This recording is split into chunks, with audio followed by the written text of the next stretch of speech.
વિધાનસભા ગૃહમાં રજૂ કરાયો કેગનો અહેવાલ વર્ષ 2023-24નો કેગનો અહેવાલ ગૃહમાં રજૂ કરવામાં આવ્યો। વિધાનસભાના બજેટ સત્રના અંતિમ દિવસે મેચ પર મુકાયો કેગનો અહેવાલ। વર્ષ 2023-24ના નાણાકીય હિસાબો કેગના અહેવાલમાં રજૂ કરાતા હોય છે। સરકારી યોજના અને અમલીકરણના ઓડિટનો કેગના રિપોર્ટમાં ઉલ્લેખ। સંકલિત બાળ વિકાસ સેવાઓની યોજનાઓના અમલીકરણના પરિણામો પણ તેમાં સામેલ। કેગનો અહેવાલ રજૂ કરવામાં આવ્યો। વર્ષ 2023-24નો કેગનો અહેવાલ ગૃહમાં રજૂ કરાયો। વિધાનસભાના બજેટ સત્રના અંતિમ દિવસે મેચ ઉપર કેગનો અહેવાલ મુકાયો। વર્ષ 2023-24ના નાણાકીય હિસાબો કેગના અહેવાલમાં કરાતા હોય છે રજૂ। સરકારી યોજના અને તેના અમલીકરણના ઓડિટનો કેગના રિપોર્ટમાં ઉલ્લેખ છે। વિધાનસભા ગૃહની કાર્યવાહીનો આજે છેલ્લો દિવસ, ત્યારે વર્ષ 2023-24નો કેગનો અહેવાલ ગૃહમાં રજૂ કરવામાં આવ્યો છે। બજેટ સત્રના અંતિમ દિવસે આજે મેચ ઉપર કેગનો અહેવાલ મૂકવામાં આવ્યો છે।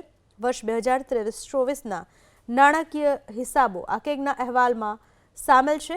કેટલું બજેટ ફાળવવામાં આવ્યું હતું, કેટલી સરકારી યોજના અને કેટલી સરકારી યોજનાઓનો અમલ કરવામાં આવ્યો, કેટલા ખર્ચ કરવામાં આવ્યા, આ તમામ બાબતનો હિસાબ કેગના અહેવાલમાં આપવામાં આવતો હોય છે। નાણાકીય હિસાબ આ કેગમાં રજૂ કરાયો છે।